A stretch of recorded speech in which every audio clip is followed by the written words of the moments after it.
Bienvenidos a otro video. Hoy tenemos para hablar de 20th Century Boys, una obra maestra del manga, donde nos detendremos en dos aspectos, el control de masas y la batalla cultural. De muy jóvenes, aproximadamente en 1969, un grupo de niños japoneses asiste a eventos importantísimos de la historia, entre ellos el viaje a la luna y la propia modernización de Japón. Jugando en un escondite secreto, crean su propio grupo de héroes, inspirados en la historieta occidental, un villano a la medida y un libro de profecías, con la historia de cómo ellos, los 9 héroes, salvaron al mundo de un peligro sin igual. Muchos años después, extraños sucesos, muy relacionados a la historia que estos niños habían creado, comienzan a suceder. Un virus mortal azota a la humanidad y una secta dominada por un enigmático personaje llamado Amigo concita cada vez más atención y obtiene cada vez más poder. Dado el escenario que se plantea, parece ser que Amigo solo puede ser uno de los miembros del grupo que inventó aquella profecía de niños años atrás. El protagonismo de la historia recae sobre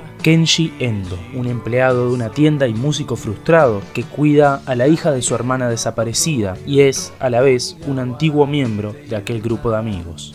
Luego de esta introducción a la premisa de la historia, comencemos con el análisis. Pero antes te pido que si te gusta este tipo de contenido y video, le des like, te suscribas, comentes o lo que más te parezca, que me ayudaría muchísimo a mejorar la calidad de mis videos. Como decía, esta premisa, que sin duda resulta atrapante a primera vista, es, de todas formas, una bien construida tapadera para explorar una compleja trama narrativa que abarca 50 años en la línea temporal de la historia, que va y viene en el tiempo y que tiene pasajes por distintos géneros literarios, que van desde la ciencia ficción hasta el terror psicológico, pasando por la novela de aventura, las historias heroicas, el drama político e histórico social. 20th Century Boys distorsiona la estructura narrativa creada hace muchos años por el autor Joseph Campbell, basada en el viaje del héroe, no solo porque no es una historia lineal o cíclica, sino porque en lugar de empezar por lo conocido para ir luego a lo desconocido,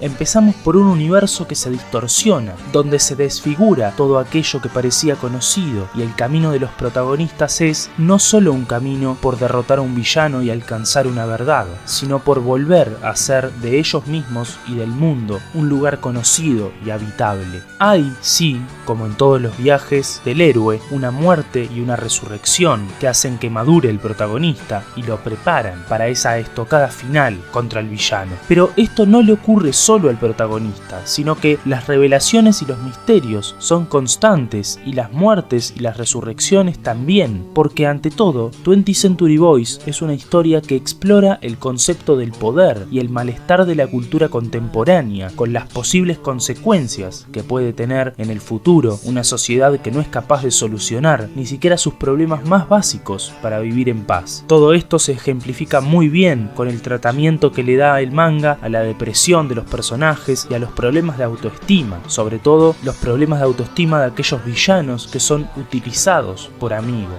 Yendo a la forma de la narrativa, debemos decir que el autor, de manera magistral, agrega elementos de ciencia ficción en un aura de realismo, y la historia adquiere un formato ampliamente conocido como distopía, es decir, un futuro que se presenta con determinadas características catastróficas. Sin embargo, estos rasgos de distopía se mezclan y aparecen algunos basados en una sociedad de control por la fuerza, distopía al estilo de 1984 de George Orwell, y también los de una sociedad de control basada en la manipulación psicológica de las personas, caso Un Mundo Feliz de Aldous Huxley, es decir, el control basado en una ilusión falsa de felicidad y salvación. No es casual que el villano se llame precisamente Amigo y el partido que constituye para llegar al poder en primera instancia sea conocido como el Partido de la Amistad. Llegados a este punto, intentaré explicar por qué este manga es un estudio sobre todo del control social, lo que implica el poder en todas sus dimensiones y la importancia de la cultura en la sociedad. Antes que nada, tenemos un elemento de la historia que es clave en todo esto y nos ayudará a desentrañar estos conceptos, y es la canción de la liberación,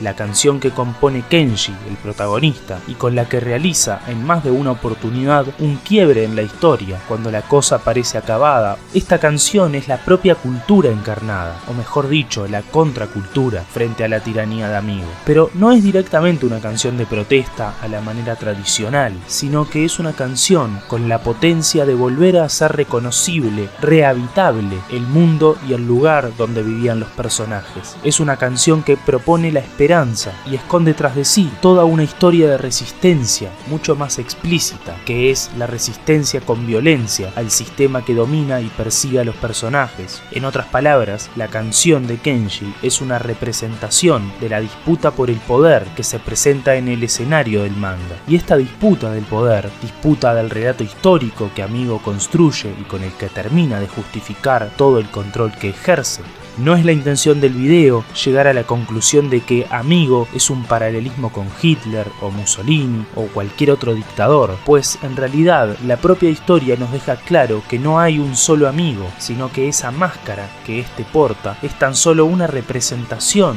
de la dominación que un sistema despótico puede ejercer sobre una sociedad. No importa el sujeto específico que esté detrás de esa máscara, importa lo que esa imagen de Amigo representa culturalmente, y asimismo tampoco importa del todo quién canta la canción de Kenji o sus palabras explícitas, sino lo que representa culturalmente en oposición al villano de la historia. No podemos olvidar que la sociedad japonesa es una sociedad profundamente controladora, y no me parece casual que el autor utilice un villano que recurre a todo tipo de distintas dominaciones para ejercer su control.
El filósofo Antonio Gramsci dice en uno de sus libros que tiene sus serias dudas sobre si una sociedad nueva es capaz de crear un arte nuevo. En la obra de Naoki Urasawa creo que se nos plantea justamente este dilema, pero de forma inversa. ¿Es el arte capaz de crear una sociedad nueva? Tal vez la gran debilidad de Amigo, quien tuvo el control de la tecnología, de la biología, de la política, la policía y hasta de la religión, haya sido el de no ejercer un control absoluto sobre el mundo del arte, ese mundo en donde se expresan todas las contradicciones y luchas de un momento determinado. A fin de cuentas, la hegemonía social que logra Amigo se funda en razones psicológicas y utiliza todo tipo de recursos para consolidarse, pero presenta un dilema histórico fabuloso entre la destrucción y la construcción de la sociedad. Aquellos jóvenes niños habían creado en su mundo de fantasías un futuro de construcción, de héroes que salvaban el mundo y que caminaban hacia adelante. Por otra parte, Amigo, producto de las miserias humanas de un mundo cruel, invierte este planteo juvenil y transforma la historia en un camino de destrucción sin un futuro visible. El futuro es, precisamente, y tan solo la destrucción.